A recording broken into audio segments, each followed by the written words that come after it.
title of this book is inspired actually by the movie because the movie was such a sensation. Everybody loved the movie, and it was an extremely wonderful movie, but it was a very violent movie. And I found the violence a little strange because Bahubali, in a mythological world, is the first hero of non violence. And his name in the film industry became the most successful film which celebrates violence. And I found the irony very interesting. And I said, I must at least remind people, the next generation, when they use the word Bahubali, not just to think of an extremely good movie and a very violent movie, but don't forget a mythological hero who embraces non-violence over violence. So that's Bahubali. And I will tell you the story. But I want to begin this session because specifically it's in Chennai. I want to begin with, well, the title is incomplete over here. It's 63 Insights into Jainism. The book is called 63 Insights. And the number 63 becomes significant when you come to Tamil Nadu. Because 63 as a number is linked to the Nayanars. The poet saints who celebrated Shiva around this between the 8th, 9th, 10th century. And we know of these poets, and there's a list of 63 poet saints who composed songs for Shiva. So 63 Nayanars. And people have wondered why the number 63 was important. Why not 52? Why not 47? The Alvar saints are 12 in number. Why 63? And that, of course, we never know the real reason. But one probable hypothesis is that the 63 refers to the 63 Mahapurushas of the Jain pantheon.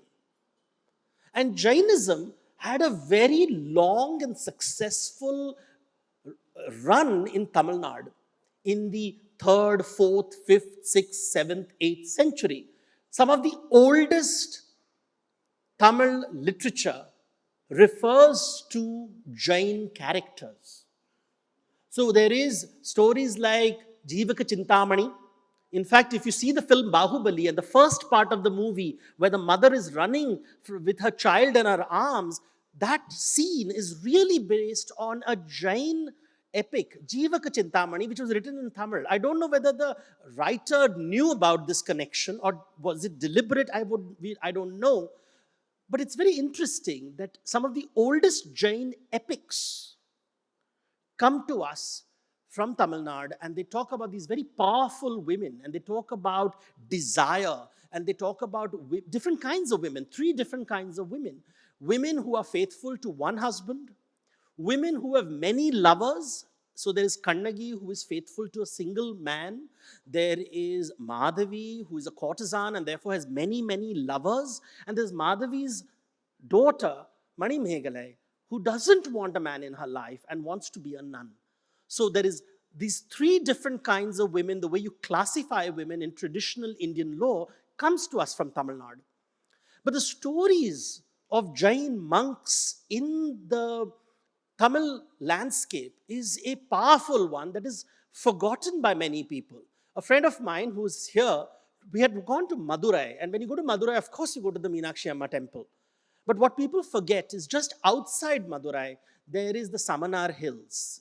And the word Samanar comes from Shramana Hills. And I walked up this mountain. It was a beautiful golden yellow mountain. And on the walls there, on those huge rocks, you see images of the Tirthankaras, the saints, princes from affluent families who gave up everything, even their clothes, in the pursuit of non-violence. And these images are there across the Tamil landscape. Wherever you see these vast stone mountains, you will see a carving of a Tirthankara, sometimes linked with a Bahubali, who is not a Tirthankara, but one of the first followers of the Jain path. And sometimes on the left and right side, you will see a Yaksha or a Yakshi. and the male and female guardians of the Jains. And so, as a mythologist, I felt we should know about this mythology because we are not exposed to it. People casually speak of Jainism and Buddhism as part of Hinduism, and we really don't have a rather in-depth knowledge of this mythology. So what I'm going to do today is tell you the stories of the 63 Mahapurushas of the Jain pantheon. Incidentally, when you go to Karnataka and Gujarat, there are carvings of 24 vyuhas of Vishnu. And the 24 vyuhas of Vishnu has these four objects in his arm, Shankha, Chakra, Gada, Padma. And if you do a combination of it, you'll get 24 Vishnu statues. And it's a very popular art form. But again, the thesis is this 24 forms of Vishnu is perhaps inspired by the 24 Tirthankaras. So who are these Tirthankaras? Let's talk about them and let's enter the world of Jain mythology. So just come with me on this journey of understanding the world of the Jains. The Jains have a similar but not a same understanding like Hinduism and Buddhism. And the foundational idea of Jainism is rebirth, punarjanma. So before I proceed further, let me explain the definition of the word mythology.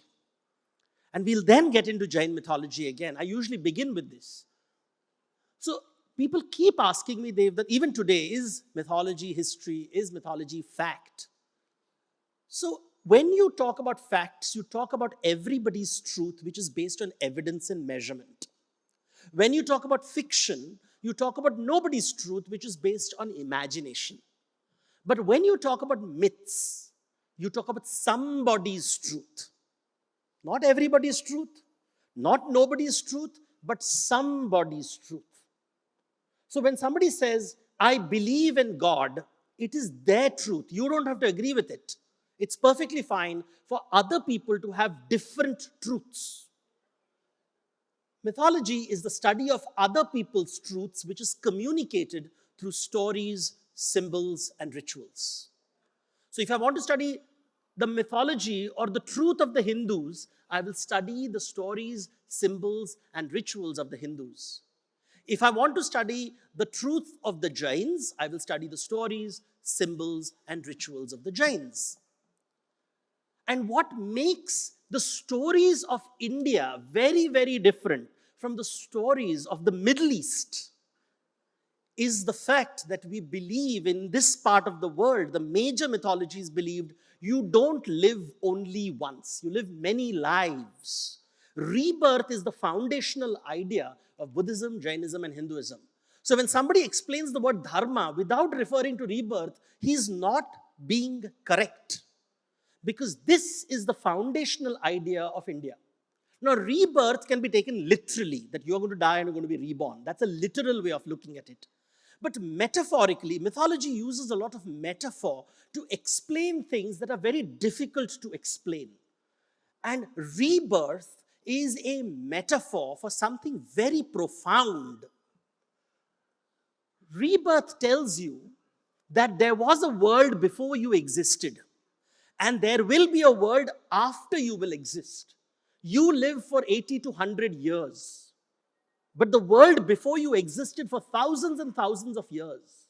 It has no beginning. Anadi. It has no beginning. And there were many things that happened in this world. And lots of events happened which are shaping the world that you are experiencing today. So you have no control over this. When you were born into this world, lots of events were happening. The play was going on. And you have entered, you have been thrown into this play over which you have no control. And when you die, your actions will have repercussions after you are gone. And it will continue till the end of time. And there is no end of time. It is ananta, no ending. So there's no beginning and there's no ending.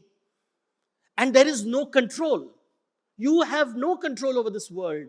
People want to change the world, but Indian philosophy, and I'm using the word India very loosely for rebirth mythologies. The rebirth mythologies will say you cannot control the world, you cannot change the world. This is the way it is. No matter how strong you are, no matter how powerful you are, you cannot control the world. This is Indian philosophy. When people use words like Sanatan Dharma, in Chennai, maybe I'm taking a risk saying about it.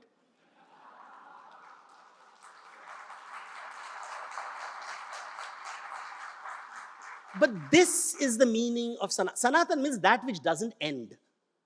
The world will never end. Problems will never end. The world will keep going through these cycles and cycles of drama. Therefore, Sanatana, it doesn't end. Be aware of your helplessness, is what they are trying to tell in these stories. Buddhism says this, Jainism says this, Hinduism says this. This is very different from the mythologies which come from the Middle East, where the belief is you live only once. There is a beginning, there is an end. There's a genesis and there's an apocalypse. You live once. You have to live your life the right way. If you live your life the right way, you'll go to heaven. If you live your life the wrong way, you'll go to hell. When you die, you will be judged. There will be judgment day. The concept of judgment day does not exist in the rebirth mythologies. There is no concept of God as a judge. There is no concept of God as an all-powerful being. In fact, in Jainism, there is no God. God doesn't matter in the Jain stories, and that's a very powerful idea. Neither Buddhism nor Jainism bothers with the idea of God. And that is the foundational premise. So the world has no beginning, the world has no end. You cannot control the world, and there is no God out there that you can appeal to. All you can do is do effort, shram, hence shramana. You have to work on yourself. That's the only thing you can do. Shramana is about working on yourself. In this world which has no beginning or no end, there are Veeras. Veeras are the brave ones who try to change the world, who fight battles, like the film industry's Bahubali, fighting the villain, Katapa. All these villains, the Veera is always fighting the villain. He defeats the villain and becomes the hero. That is a Veera, Veer. But a Mahavira is someone who has an internal battle with his own emotions, with his own thoughts, with his own weaknesses, with his ego. When the Mahavir wins, nobody loses. Everybody benefits. Today, we are in the world of the Veeras. Everybody wants to be a hero who defeats the villain, crushes the villain, because that is what gets you the votes. The Mahavira does not carry weapons. He knows the greatest enemy is within you, telling you that you are special, you are superior, you are better, you are smarter, you can change the world. And the Jains said, no, you don't change the world. The world goes through cycle. So if the Hindus believe in the yugas, the 4 yugas ending with pralaya, there is no concept of pralaya in Jainism. There is Uttasarpini and Avasarpini. You go through periods of boom and bust. Boom is Sushama and bust is Dushama, bad times. Good times, bad times. Good times, bad times. As you move towards good times, it is called Uttasarpini. As things go bad, it will go through Avasarpini. And this is natural, because as things get better, when you're prosperous, Uttasarpini, you go to a Suksha, and then you become lazy and arrogant and proud. What is called in Tamil Nadu, Moodevi comes into your house. And when Moodevi comes into your house, Sri Devi runs away. And when Sri Devi runs away, Avasarpini starts. And things go down, things go down, things go down. Everything goes down. And then wisdom dawns. And then you say that I need Vidya Devi in my house, the goddess, to come in. Knowledge has to come in. Saraswati has to come in. And then the journey resumes of Uttasarpini towards Sushama. But this will never end. Up and down will never end. At this moment, you don't know whether you are in Sushama or Dushama. You don't know whether life is going to get better or worse. If you think today's WhatsApp forward was horrible, wait till tomorrow. We do not know whether it is Uttasarpini or Avasarpini. This is the way the Jains looked at the world. And they said in every yuga, in every cycle, you will have 63 great heroes who will emerge. The topmost category is the Tirthankara, the wisest of wise, the sages. Tirthankara. The second category, so there are 24 Tirthankaras. The second category is the Chakravartis. So the Chakravartis are the rulers of the world, the kings, the great kings. India is named after Bharata Chakravarti of the Jains. So Bharata comes from a Jain Chakravarti called Bharata. But we don't give them the credit. And then comes the three great heroes, Vasudeva, Baladev, and Prati Vasudeva. The hero who is violent, Vasudeva, his brother who is a pacifist, Baladev, and they fight a villain called a Prati Vasudeva. And these three, there are 9 such people. So 3 into 9, 27. 27 of this triad of heroes. Then you have 12 Chakravartis and you have 24 Tirthankaras. Add 63. So they have a very structured way of looking at the world. And each of them have stories. So many stories are there to tell about the Vasudevas. So the Jains have their own Ramayana, their own Mahabharata. When I read about Ramayana and Mahabharata, I read the Jain Ramayans and the Jain Mahabharats, which are very different. So in the Jain Ramayana, Ram is a Baladeva, a pacifist. And what does he do? Why does he go to the forest? He doesn't go to the forest because Kaikeyi told his father that my son should be king and Ram should go to the forest. The reason is very different. Kaikeyi starts to weep and goes to Ram and says, my son wants to become a Shraman. He wants to become a Jain monk. How will I live without him? And Ram is moved by compassion and he goes to his father and he goes to his brother and says, I want to become a monk. If I become a monk, who will take care of our old parents? Oh, Bharata, don't go to the forest. I want to go to the forest. As an elder brother, it's my right to go first. Stay home. Take care of our parents. So it is compassion and his own agency that makes him go to the forest as per the Jain Ramayana. He's the Baladeva. In the Jain Ramayana, it is Lakshmana who kills Ravana. Ravana is considered to be a Jain scholar.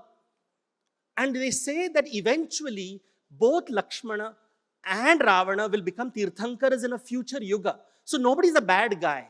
Everybody over time figures out that one day you cannot control the world. You have to calm down, do Shrama and become a Shramana and make your way towards Tirthankara. Potentially, we all can reach that level, maybe millions of life births later. So that is the Jain Ramayana. Jain Mahabharata is not a fight between the Pandavas and the Kauravas. It is a fight between Krishna and Jarasandha, who fight. So Krishna is in the Gujarat region, Jarasandha is in the Bihar, Magad region, and they have a war. And the fight between them is the Jain Mahabharata. It's called the Hari Vansh. And it's a very different Mahabharata. We are not familiar with it. Nobody teaches us this. These are the Prakrit Mahabharata, Prakrit Ramayana. Ram is called Padma in the Jain scriptures. In the Mahabharata, Krishna as part of these, there are these beautiful stories which I have not found anywhere. For example, we are told, and I'm telling the story because it is linked to Tamil Nadu, because they say the Pandavas one day were crossing a river and Krishna was coming behind them. So what they did is they took the boat and they crossed over to the other side. And when they went to the other side, they said, oh, let us check whether Krishna has truly magical powers. And they refused to send the boat to the other side. Now Krishna comes on his chariot and he comes and waits for the boat to arrive, and no boat arrives, and he realizes the Pandavas are testing his powers. So he swims across the river holding the chariot in one hand, and he crosses and he goes and meets the Pandavas and he tells the Pandavas, why did you do this? He said, no, we wanted to test whether you have magical powers. And Krishna says, magical powers are not here for pranks. They are not here for showing off. You can't misuse power. You clearly don't respect power. Therefore, there is no place for you in Dwaraka. You will move south. You will go to another land and set up a new Mathura. And he comes to the south and they establish Madurai. And that's the origin of Madurai as per the Jains are concerned. Comes from the word Mathura. Mathura becomes Madhura, becomes Mathurai. Now, how true or false it is, I don't know. But these are the stories that are told by the Jains to explain the origins of the Samanar hills in Madurai. And then you have the stories of the Chakravartis, and this is where Bahubali comes into the picture. That the first Tirthankara, Rishabhadeva, has 100 sons, and he divides his kingdom amongst his 100 sons, and he gives these lands to his 100 sons and says, please be the kings of these lands. He has many daughters. He has 2 daughters, and what is interesting is his daughters are associated with literacy. One of his daughters is called Brahmi, who is associated with writing. That is why the script in India is called Brahmi script. And the second daughter is called Sundari. She's associated with numbers. She is said to have invented the placeholder 0, which is found earliest in Jain manuscripts. Because the Jains were an accounting community and they used numbers a lot. So they say the concept of 0 comes from a lady called Sundari, who was Rishabhadeva's daughter. And writing comes from Brahmi, which comes Rishabhadeva's daughter. But going back to the boys, because mythology is dominated by boys. And all the 63 Mahapurushas are men, not women. And the Tirthankara story, the story of Bahubali starts with the 100 brothers are happily ruling their kingdom. When the eldest son, Bharat, says, I'm not happy being a king. I want to be an emperor. I want to be a Maharaja di Raja Chakravarti.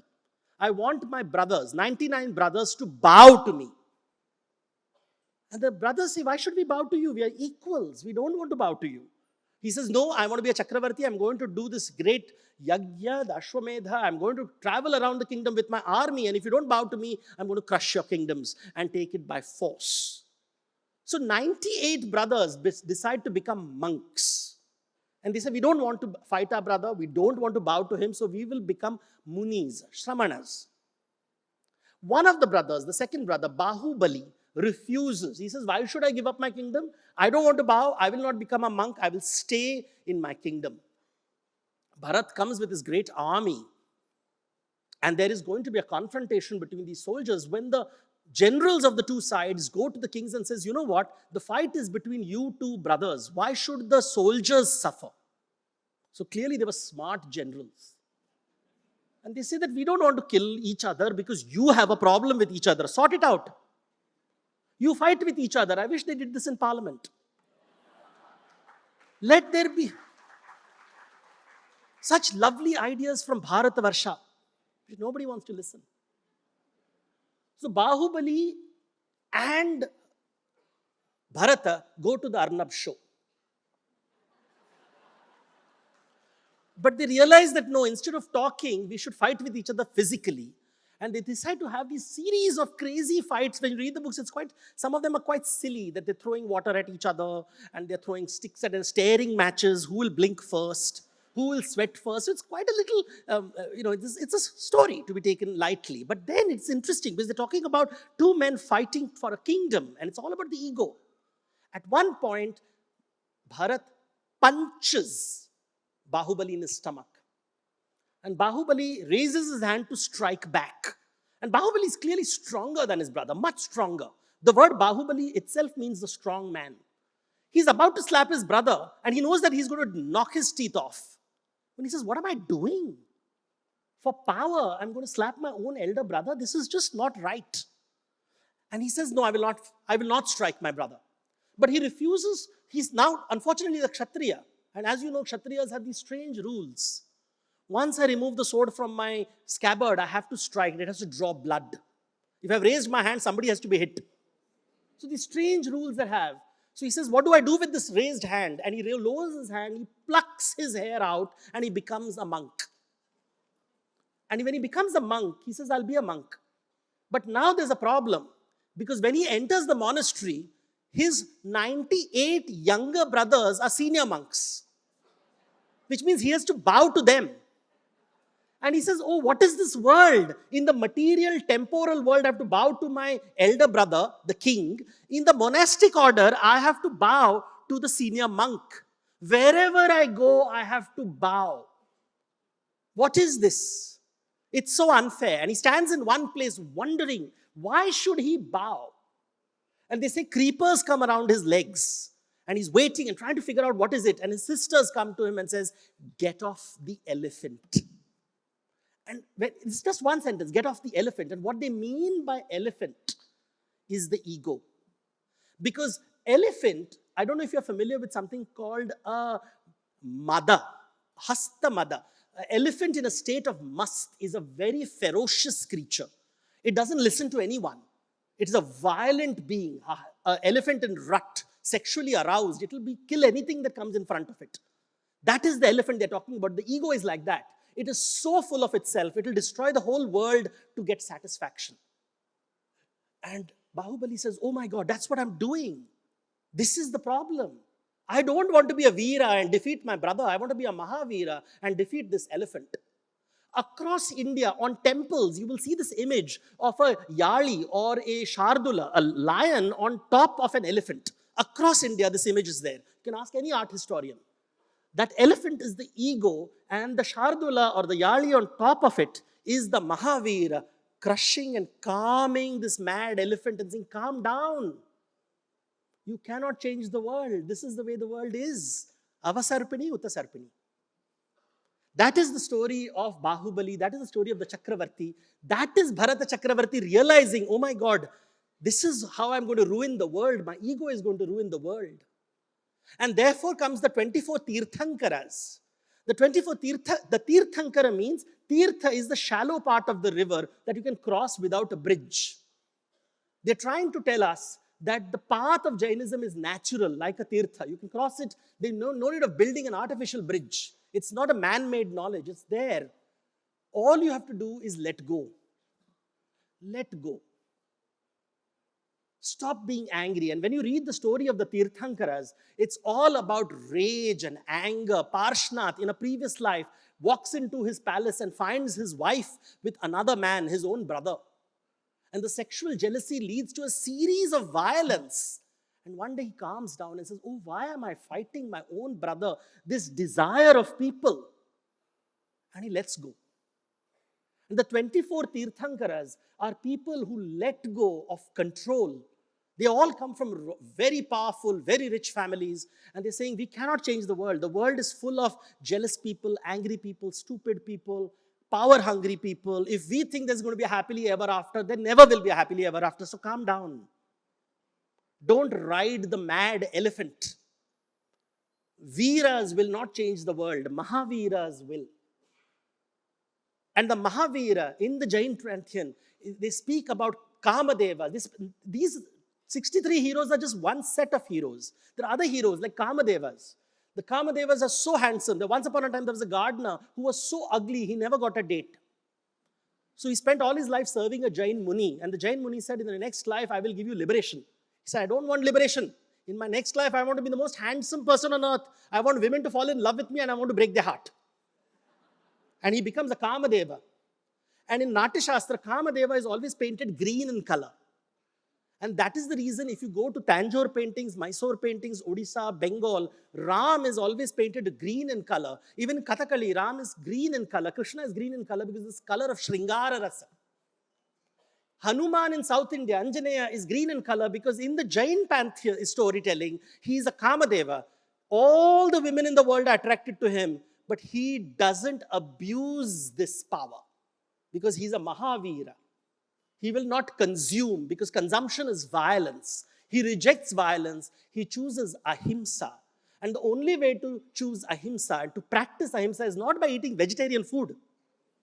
It is by accepting that different people in this world have different ways of thinking, and that is okay.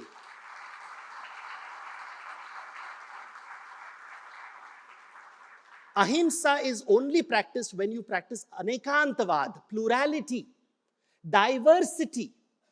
Diversity is not division. Diversity is not hierarchy. Diversity means there are many paths, there are many roads. There are not many floors, as my friend said. You will never reach the top floor. You will only walk a different path. So practice anekantvad, practice ahimsa, try to conquer the elephant, be the Mahavira, and be at peace. Thank you.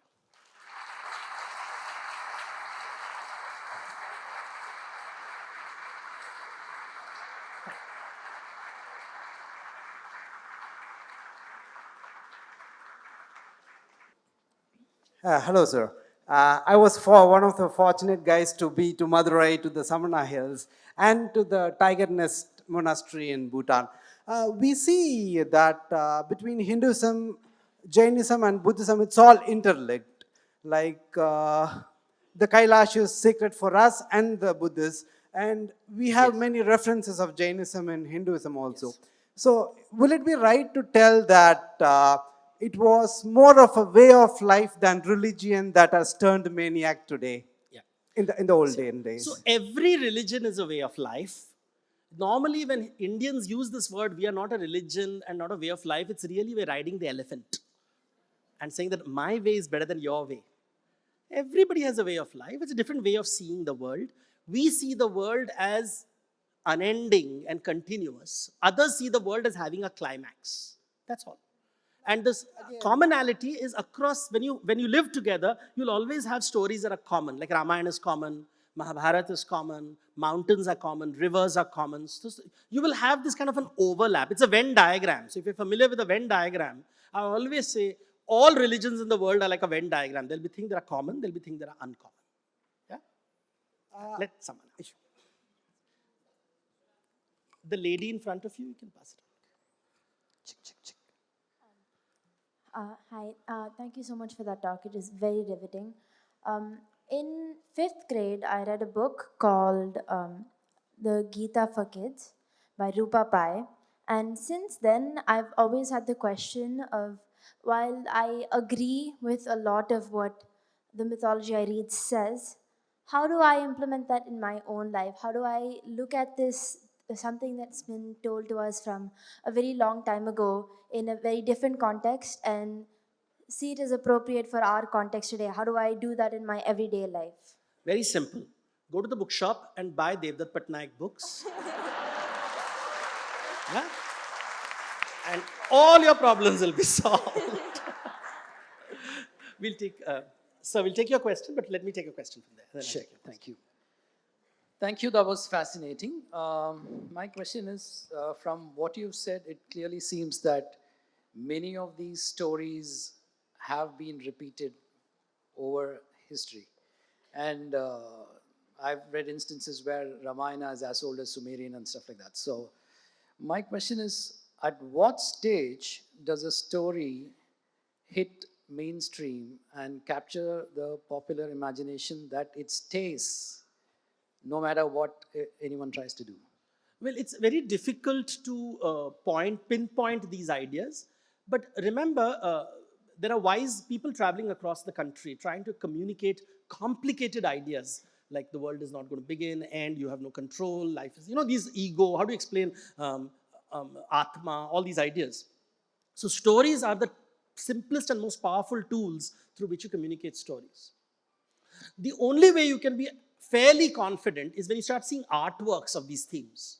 So for example, the Jain artworks, about 2000 years ago, you find artworks in Mathura. So in Mathura, you find the early artworks of the Jain traditions. And then you find, as I said, in Tamil Nadu, then you find a lot of images in Karnataka, and then in Gujarat. And these start around 1500 AD. So we are fairly confident that these stories became widespread in the Jain community around 1500 years ago. The yakshas and yakshis, the female and male forms, come only 1000 years ago, not before that. So they come much later. So you do find these ideas. So that's the only way you can sort of historically figure out when do they hit mainstream, because kings are sponsoring the creation of these artworks. Yeah? Yes, sir. The gentleman there in white shirt. Yeah. If you can pass it on, and then I'll give it to you. Yeah. I think we're 5 minutes. Yeah. You just told us the difference between the Middle East religions like Abrahamic religion and Indian religion. Talked about the paradise and the hell and heaven. In India also we heard there is Sorgam and Naragam. There are Urvashis, Devda, they all come in the paradise.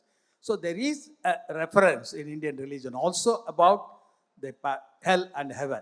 How do you explain this? Yeah. So thanks for raising this point. The problem is with English translations. When we say heaven and hell, so the words that we have is Svarga and Naraka. I didn't have time to raise this once you've asked this question. This is related to the concept of debt. Remember, the Jains were a business community. And they explained it in this format, that when you consume something, whenever we consume something, you go into debt. And what it does is, they literally describe it as mud sticking to your atma. Dravya, they say. And they said it pulls you down and down and down because you're under debt. You will go to Naraka. So, and if you remove this, the consumption and this weight of debt by practicing ahimsa, by giving, by being generous, by being aparigraha, through ahimsa and anekantvad, you will give up this karmic burden and you'll rise towards Svarga. But Svarga is also trap. It's also a trap because you are equity, the world of equity. Remember, these are finance guys. These are the ones who have created mutual funds. So they said equity will take you to paradise and debt will take you to narak. We all know that, right? When you have equity, SWP is great and you are very happy with your life, Svarga. If you are in debt, EMI, you are in naraka. But the difference is the Middle Eastern version of heaven and hell is legal framework. It's a legal framework. Have you followed the rule or have you broken the rule? So it's a legal framework, judgment day. This is an accounting framework. So here your CA is dangerous. And who is the god of CAs? Yamaraja. God of death is the god of CA, which is why in the Mahabharata, the eldest son is Dharmaraja Yamaraja, the keeper of the balance sheet. He decides whether you're going to go to Svarga or Naraka constantly. So the Indian model of heaven and hell, and it never ends, right? Balance sheets will keep coming and going. We know that until you repay all your debts, until you're clear of all your equity, you will be trapped in Svarga and Naraka. So it's an accounting framework versus a legal framework. Yeah? So, firstly, let me say both me and my wife are a huge fan of your writing and ideas, which made us, travel 5 hours by road from north of Karnataka and spend night at the airport in Hyderabad yesterday. Thank you. To come here today. And I have used your line of food and management references in a lot of international conferences to look smart. I just want to ask, you say let go, to become from Veer to Mahavir, let go, or the idea of, unity, diversity and unity. It's easy to say, but is the knowledge of scripture enough? What transitions you from Veer to Mahavir and let go in practice? So I'll give you a simple example. The trick is to be content. Because when you are content, santosha. So I don't think we have time for another question though. I'm so sorry. This will be the last, if you don't mind. I'm sorry. I know you have a question, but we have to respect the time. I'm not having. Okay, let me finish this question. Yeah, there's a gentleman here with a mic, so sorry about this, but resource allocation is what the Jains taught me. And the idea is that, some contentment. When you are content, every revenue that you get, you will be able to take greater risks and you will be able to invest more, taking greater risk in long-term investments. So the secret of great wealth is santosh, because then you are not insecure when you are investing in the market. And investment becomes generosity. That is aparigraha. So that's why the Jains were such great businessmen, because they were content. They are able to take the risk of putting that money in a very risky venture. Because I have enough. I have decided what is enough for me. Santosha. There is a very famous line which I got in Instagram Shastra. So it says, Garib kahe Amir sukhi. The poor says the rich is happy. The rich says Indra is happy. The Indra says the Chakravarti is happy. Chakravarti says Ram is happy. Ram says the sage is happy. The sage says he who is content is truly happy. And I think contentment is the secret meaning of ahimsa. As I said, it's not about vegetarian food. That is a lazy spirituality based on food. It's about practice, where money, you look at money as saying that I don't get attached to it. And what do you do with extra money? What do you do with extra resources? Because you're content, you will take great risks in the market. You will invest in those young startups who you can fail. because investment is generosity. But when they make their billions, your ocean of milk is created. The Kshira Sagara. Vishnu has no hunger, but Lakshmi is always with him.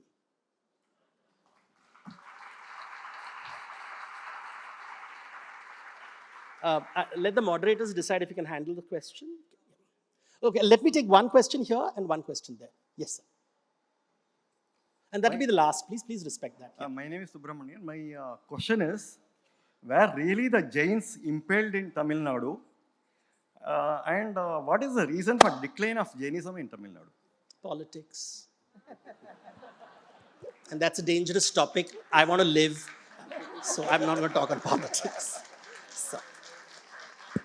Sir, recently I went to Madhya Pradesh, Gwalior and Bhopal, where the fusion of religion, Jainism, Buddhism and Hindu religion, all growing together.